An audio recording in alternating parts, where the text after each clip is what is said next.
What's up, everybody? Welcome back to another video. Happy New Year. How to make 2025 your year. Guaranteed.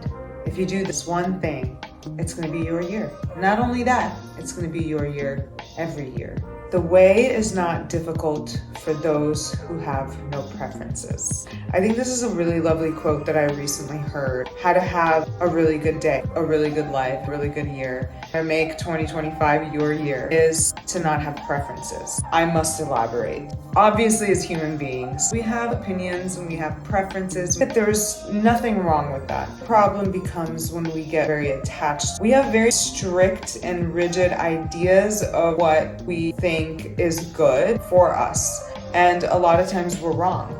Some of the more challenging moments in our lives are actually what is best for us and actually ends up being the thing that we ultimately want. As the year kind of wraps up, I definitely go into a more introspective space and I start to kind of explore what happened this year and how do I want to change things. By no means am I saying you shouldn't try to change and create the life that you desire. It's a balance that I'm talking about. You work towards what it is that you want, but you say to the universe, your will, not my will. This is a very, very powerful statement. I use this every day when I pray. It really helps me. We're really attached to what it is that we want, and then it just gets really tight and you can actually feel yourself really tense inside. You can't really manifest that way. But when you say, thy will be done, whatever you want for me or through me, or how would you like me to serve? How would you like me to show up? Where would you like me to go? What would you like me to do? What would you have me say and to whom? The prayer from A Course in Miracles that I think is really powerful too. I know some people may have a little resistance to this because there's this sense that you're giving your authority away, your power away to something outside of you. Nothing is outside of you. It's all one. You're basically taking it outside of your small self, the ego self, which is very limiting. Tells you what it wants all the time, makes a mess out of everything. That's what you're stepping out of. You're just basically from that voice saying,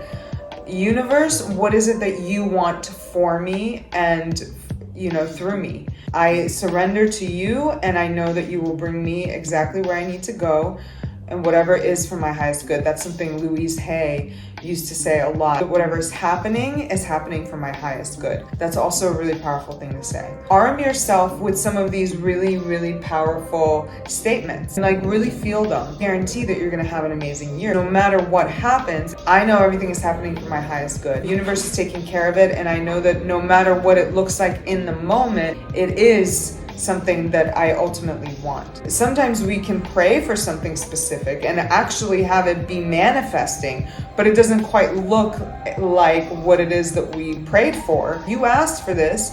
It's just that this needs to happen first in order to prepare you for it. Just work with your own mind. The way to have a really good life is to know your own mind, its ways, and how it sabotages you, how it wants and craves all the time. A lot of times it wants and craves things that are not good for it, and instead surrender. I know that when I'm in flow, it just does not matter what happens. No matter what happens, I feel really at peace and I feel like it's all perfect. But when you're in the resistant mode, no matter what happens, even if it's a good thing, you are tense around it. It's all about what eyes you're seeing from. Very many different shades that you can put on and see the world through those lenses. How to have the best year ever?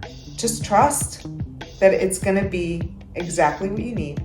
Surrender yourself over to that higher power, not outside of you, but beyond your small, limited self that has a ceiling and cannot reach the heights that we all are capable of reaching. State to the universe that you're ready to receive whatever is for your highest good. You can still have desires and hopes and dreams and aspirations, but letting go of the preferences is something that's really key. The more I've let go of specific desires or specific preferences of how I want things to go, the more free I feel, actually. It's a nice feeling. Preferences, when we're really tied to them, can actually really hurt us and keep us from having a good time and enjoying life.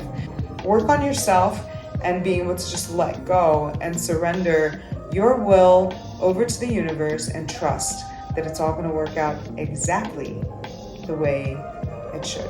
I hope this serves you. I will see you really, really soon.